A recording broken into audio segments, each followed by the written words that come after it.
Hey guys, welcome back to our channel again. आज के इस वीडियो के अंदर हम लोग समझने वाले इन्फ्लेशन क्या होता है and what is the actual meaning of inflation when you hear about that.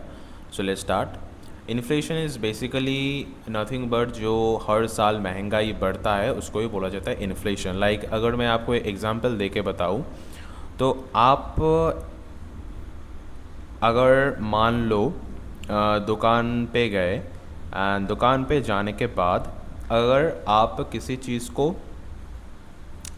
आपको मान लो चावल ख़रीदना है, तो वो चावल अगर आप 5 साल पहले आप अगर याद करोगे, 5 साल पहले जो चावल आपका 100 रुपये पे मिलता था वो चावल आज 100 रुपये पे बहुत ही कम मिलता है। क्यों ये कम क्यों मिलता है? जिसको ही बोला जाता है इन्फ्लेशन। या इन्फ्लेशन का अगर हम हिंदी मतलब निकालें तो इसका मतलब होता है मुद्रास्फीति।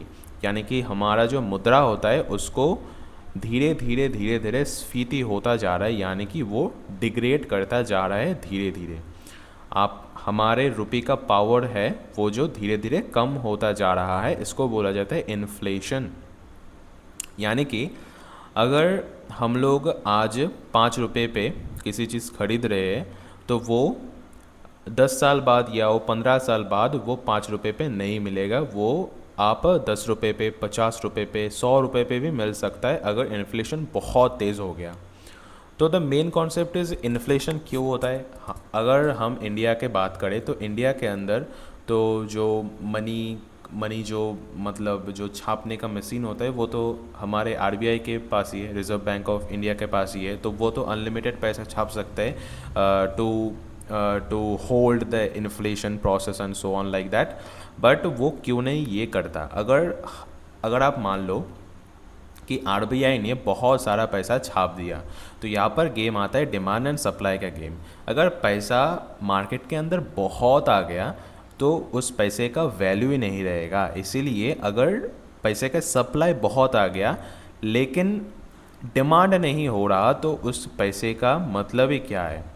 अगर आप मान लो कि 50 साल पहले या 30 साल पहले हमारे गांव के अंदर आप अगर आपके पिताजी से, अगर आप आपके माताजी से पूछोगे तो वहाँ पर लखपति बनना भी एक बहुत बड़ा बात था। लेकिन आज घर घर घर में लखपति है। क्यों? तभी लखपति बनना बहुत बड़ा बात था।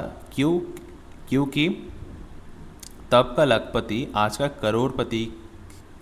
करोड़पति से जो सेम स्टेटस प्रोवाइड करता है। यानी कि आप तब लाख रुपए पे जो चीज़ खरीद सकते हो आज आप करोड़ रुपए पे वो चीज़ खरीद सकते हो। यानी कि वो जो डिफरेंस है, वो जो वैल्यू है, उस वैल्यू सेम ही है लेकिन वो लाख करोड़ हो गया। This is the main difference. Okay, so I think आपको समझ आ गया कि व्हाट इज़ इन्फ्लेशन। मैं आपको और भी अच्छी तरीके से समझा देता हूँ। सुनो, इन्फ्लेशन का बेसिक मतलब होता है आप आज जिस चीज़ को जिस भाव पे खरीद रहे हो वो भाव पे आप आज से 10 साल बाद या 15 साल बाद नहीं खरीद सकते हो because of the inflation, because of the मुद्रास्फीति। यानी कि आपका जो पॉकेट के अंदर पैसा है वो पैसा धीरे धीरे डिक्रीज करता जा रहा है। उसका जो पावर है, उसका जो पोटेंशियल है वो धीरे धीरे डिक्रीज़ करता जा रहा है। आप अगर सेबी का डेटा पकड़ लो तो इंडिया के अंदर लगभग इन्फ्लेशन आता है 5 to 6%, लेकिन आपका जो प्रैक्टिकल इन्फ्लेशन है वो उससे बहुत ही ज़्यादा है। यानी कि आप मान लो 10 to 12% आपका इन्फ्लेशन होता है प्रैक्टिकल लाइफ के अंदर इंडिया में। खास करके इंडिया के अंदर इन्फ्लेशन का प्रॉब्लम बहुत ही हाई है, लेकिन आप बाहर किसी कंट्री के अंदर लाइक आप यूएसए के अंदर, यूके के अंदर, कनाडा के अंदर, देन ऑस्ट्रेलिया के अंदर, ये सब कंट्री अगर आप देखोगे इसका जो करेंसी कन्वर्जन है वो इंडिया से बहुत ही वीक है। मतलब इंडिया का जो करेंसी है वो बहुत ही वीक है। क्यों है? इसके अंदर बहुत सारे पॉलिटिकल एंगल आ जाता है, इसके अंदर बहुत सारे चीज़ आ जाता है जो हम लोग लेटर वीडियोस के अंदर कवर करेंगे कि इन्फ्लेशन क्यों हमारे इंडिया के अंदर इतना बुरा है। लेकिन अगर आप पाकिस्तान जैसे कंट्री देखोगे, अगर आप बांग्लादेश जैसे कंट्री देखोगे तो इसका इन्फ्लेशन इंडिया से भी वर्स्ट है। क्यों है?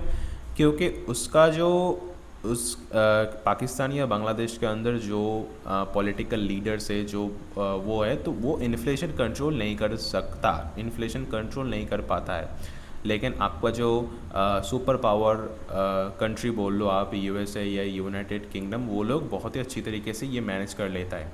Okay, so that is a main difference and that is why they are leading the world. Okay, लेकिन इंडिया के अंदर इन्फ्लेशन रेट जो सेबी बताता है उसके ज़्यादा, उससे बहुत ही ज़्यादा है इंडिया के अंदर बेसिकली। लेकिन आप अगर देखोगे कि आज आप जो चीज़ यानी कि आज आप जो चीज़ मान लो 50 रुपये के अंदर मिलता था, वो चीज़ आज से 10 साल पहले वो चीज़ आपको 20 या 30 रुपये के अंदर मिल जाता था। उस सेम क्वांटिटी, अगर हम क्वांटिटी मैच करके चलते हैं, एंड आज किसी चीज़ को अगर आप 50 रुपये के अंदर जिस क्वांटिटी का मिलता है, वो आप 10 या 15 साल बाद 100 रुपये के अंदर भी उस क्वांटिटी को आप मैच नहीं कर सकते हो, उसके कम ही आपको मिलेगा। क्यों? क्योंकि आपका ये जो 50 का वैल्यू है आज, और आपका जो 10 या 20 साल बाद आपका जो 100 रुपये का वैल्यू होगा वो सेम हो जाएगा। ओके, सो आपका ये जो वैल्यू है, आपका जो पावर है, करेंसी का जो पावर है, ये पावर धीरे धीरे डिक्रीज़ करता जा रहा है। ओके, सो इसको ही बोला जाता है इन्फ्लेशन, एंड इन्फ्लेशन एक बहुत ही मेजर प्रॉब्लम है all over the world. Basically the evolving countries like India, like this countries like Singapore and so on, they are the evolving power, and हमारे करेंसी का जो पावर है वो powerful होना बहुत ही ज़रूरी है, क्योंकि you know at the end of the day GDP is everything, gross domestic जो आप बोल सकते हो, वो एवरीथिंग होता है। एंड इंडिया का जो जीडीपी है वो लगभग, if I am not wrong, वो 4.5 ट्रिलियन है। एंड वो 4.5 ट्रिलियन है, लेकिन आपका जो पर कैपिटा है वो बहुत ही कम है because of the populations of India.